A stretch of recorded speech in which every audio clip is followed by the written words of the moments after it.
मीराबाई 16वीं शताब्दी की एक ऐसी संत थी जो कवयित्री भी थी और भगवान कृष्ण की भक्ति रस में डूबी प्रेमिका भी। मीराबाई की भक्ति ऐसी थी जो कई लोगों के लिए रहस्य है, क्योंकि ऐसा प्रेम जगत को शायद ही देखने को मिले। मीराबाई का प्रेम जितना रहस्यमय था, उनकी मृत्यु भी कुछ ऐसी ही थी। युगों युगांतर से लेकर आज भी लोग मीराबाई के कृष्ण प्रेम का बखान करते हैं। मीराबाई का कृष्ण प्रेम ऐसा था कि वो उन्हें अपना पति मान बैठी थी। मीराबाई के बालमन में कृष्ण की ऐसी छवि बसी थी कि किशोरावस्था से लेकर मृत्यु तक उन्होंने कृष्ण को ही अपना सब कुछ माना। जोधपुर के राठौड़ रतन सिंह जी की इकलौती पुत्री मीराबाई का जन्म 16वीं शताब्दी में हुआ था। भगवान कृष्ण के प्रति भक्ति और अटूट प्रेम मीरा के मन में बाल्यकाल में ही उत्पन्न हो गया। जब एक बार उन्होंने पड़ोस में जा रही बारात को देखा तो उनकी नजर दूल्हे पर गई और उन्होंने अपनी माँ से पूछा, माँ देखो बारात और दूल्हा भी कितना ठाठ से सज धज कर आ रहा है। माँ मेरा दूल्हा कौन है? क्यों परेशान करती है मीरा, काम करने दे। बताओ ना माँ मेरा दूल्हा कौन है? मीरा वो सामने कृष्ण जी की मूर्ति देख रही हो, वही तुम्हारे दूल्हा है। क्या कृष्ण जी मेरे दूल्हा है? फिर तो यही मेरे पति हुए। हाँ अब से मैं कृष्ण जी को ही अपना दूल्हा मानूंगी। माँ की बातों का मीराबाई पर इतना गहरा असर हुआ कि वो कृष्ण प्रेम में मगन रहने लगी। फिर अचानक माँ के देहांत के बाद मीराबाई उदास हो गई। उनके कोई भाई बहन भी नहीं थे जो कि उनके साथ कोई खेलने वाला होता। मीराबाई जब बड़ी हुई, उनके पिता रतन सिंह और दादा ने मिलकर मीराबाई का विवाह उदयपुर के महाराजा भोजराज, जो मेवाड़ के महाराणा सांगा के पुत्र थे, उनके साथ तय कर दिया। दोनों परिवार संबंध सूत्र में बंध गए। मीराबाई इस विवाह से खुश नहीं थी। वो अपने साथ कृष्ण जी की मूर्ति ले आती हैं। क्या बात है मीरा, तुम्हारी आंखों में आंसू? क्या तुम इस विवाह से खुश नहीं हो? मेरा विवाह तो बचपन में ही मेरे कृष्ण से हो गया था, वही मेरे पति हैं। ये क्या पागलपन है मीरा? क्या ये इस तरह के मजाक का सही समय है? नहीं, मैं सत्य कह रही हूं। मेरे पति कृष्ण ही हैं और मैं उनकी प्रेमिका। राजा भोज गुस्से में बाहर जाकर अपनी माँ और बहन से कहते हैं, मीरा ये क्या पागलपन है जो तुम हमारे भाई से इस तरह का व्यवहार कर रही हो? तुम्हें क्या लगता है मेरा पुत्र शांत स्वभाव का है तो तुम उसे अपनी बातों से घुमाओगी और वह घूम जाएगा? ये तुम्हारी भूल है मीरा। मैंने सत्य ही बोला है माताजी। मैंने हमेशा ही अपने गिरधर गोपाल को अपना पति माना है, उनके समान मेरा कोई नहीं।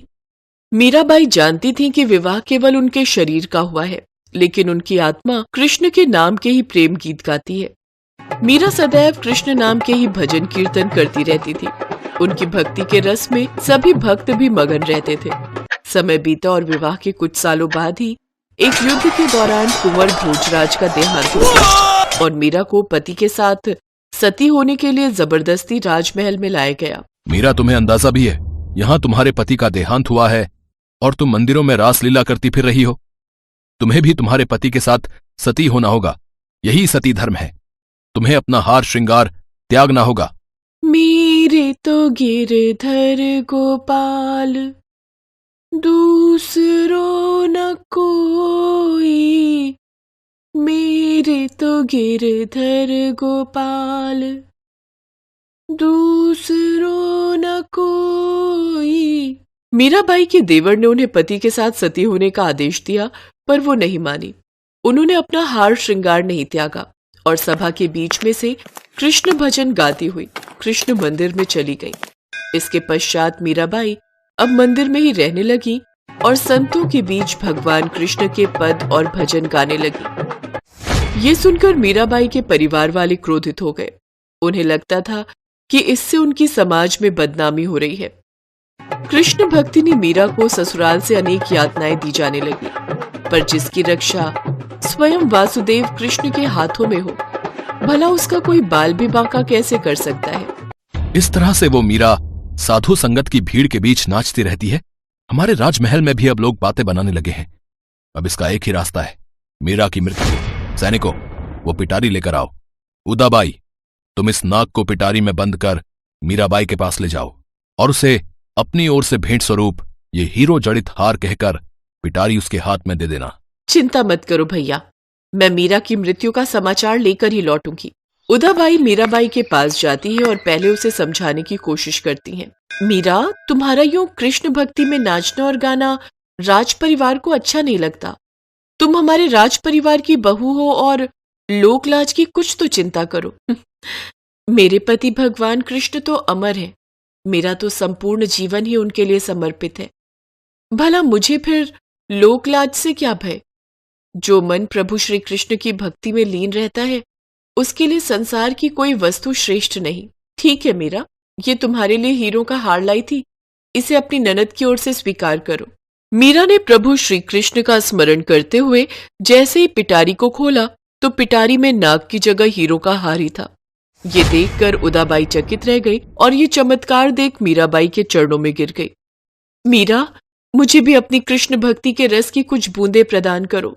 तुम सचमुच भगवान कृष्ण की परम भक्त हो। उदाबाई मीराबाई की भक्ति के चमत्कार को देख व्याकुल हो गई और उनकी भक्ति में वो भी रम गई। उधर राणा विक्रमजीत के सैनिकों ने उन्हें मीराबाई को मारने के लिए एक और युक्ति सुझाई। महाराज, मेरे पास एक युक्ति है। क्यों न हम मीराबाई को महल बुलाकर कृष्ण का प्रसाद कहकर जहर का प्याला पीने को दें? ये युक्ति जरूर कारगर सिद्ध होगी। मीराबाई को महल में बुलाया जाए। ये लोग धोखे से अमृतपान कहकर मीरा को जहर का प्याला पिलाकर मारना चाहते हैं। मुझे मीरा को बताना ही होगा। उदाबाई मीराबाई के पास जाती है। उदाबाई, वो मुझे कृष्ण नाम रस का पान करने के लिए कहेंगे तो मैं उनके नाम से मिला जहर का प्याला भी पी जाऊंगी। आप चिंता मत करो, मेरे कृष्ण की जो इच्छा होगी वही होगा। मीराबाई को राज दरबार में लाया जाता है और सबके समक्ष मीराबाई प्रभु श्री कृष्ण के नाम का स्मरण करके वो विष का प्याला पी लेती हैं।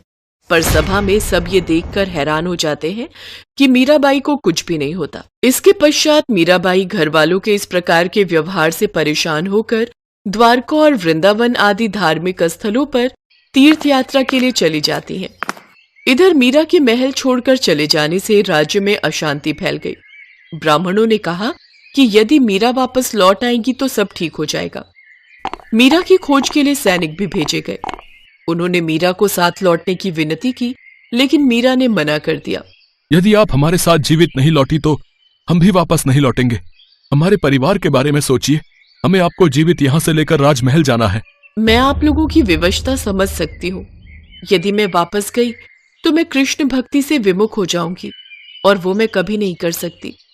मुझे आप लोगों के बारे में भी सोचना है। अच्छा, यदि मैं आप सबके आने से पहले ही संसार छोड़ गई होती तो क्या आप सब खाली हाथ वापस लौट जाते? तब तो लौटना ही था। मीरा को हल मिल गया था। सिपाहियों की बात सुनते ही मीरा श्री कृष्ण की स्तुति करने लगी। मीरा की आंखों से प्रेम के आंसू बहने लगे। वो भगवान श्री कृष्ण के मंदिर के भीतर गई और उनसे बोली, हे कृष्ण, आप तो जानते ही हैं मैंने सदैव से केवल आपको ही पूजा है, आपको ही अपना सर्वस्व समर्पित किया है। मेरे जीवन का आधार तो आप ही हो। पिछले जन्म में जब मैं गोपी थी तब मेरा आपसे मिलन नहीं हो पाया था, इसीलिए इस जन्म में मैं मीरा बनी हूँ। मैं चाहती हूँ मेरे अंतिम क्षण केवल आपको ही समर्पित हो। मैं आपको ही देखते देखते आप में समा जाऊं। मुझे अपने हृदय में स्थान दो प्रभु। मीराबाई ने अपना अंतिम पद गाना शुरू किया और भगवान कृष्ण ने उन्हें अपने हृदय में स्थान दिया और वो सदा के लिए अपने प्रियतम श्री कृष्ण में समा गई। सिपाहियों के साथ साथ सभी भक्तों की आंखों में भी आंसू की धारा बह रही थी। सिपाही वापस लौट जाते हैं। कहते हैं मीराबाई जहां जाती थी वहां उन्हें लोगों का सम्मान मिलता था। लोग उन्हें देवी के जैसा प्यार और सम्मान देते थे। भारत भूमि पर ऐसे कई संत और महात्मा हुए हैं जिन्होंने धर्म और भगवान को रोम रोम में बसाकर दूसरों के सामने एक आदर्श के रूप में पेश किया है। ऐसे ही संतों और महात्माओं में मीराबाई का स्थान सबसे ऊपर माना जाता है। पौराणिक कथाओं के अनुसार भगवान राम ने त्रेता युग में सारे कार्य संपन्न कर लिए थे और उनकी सारी लीलाएं समाप्त हो चुकी थी। धरती पर उनके जीवन की अवधि भी समाप्त होने का समय आ चुका था।